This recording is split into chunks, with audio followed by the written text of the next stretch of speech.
How do I get the wheelbarrow wheel off of the axle? Wheelbarrow wheels will go flat and require repair or replacement just like any other tire. To get a wheelbarrow wheel off of the axle requires removing the axle from the wheelbarrow. Wheelbarrows come with single and double tires. The most common wheelbarrow is the single-tire wheelbarrow. Removing a double-tire wheelbarrow wheel from the axle is generally the same as removing a single-tire wheelbarrow wheel. Things you will need: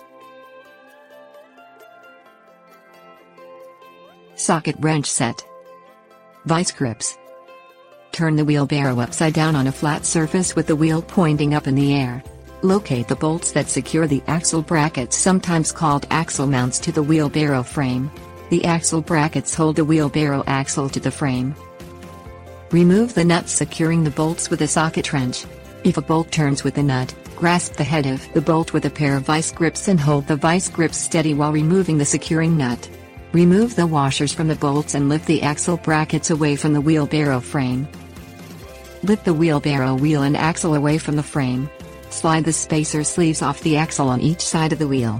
Pull the axle straight out of the center of the wheelbarrow wheel. Tips: warnings. Wheelbarrow wheels are available at home improvement centers already on the rim. Replace rusty axle bracket bolts with new bolts.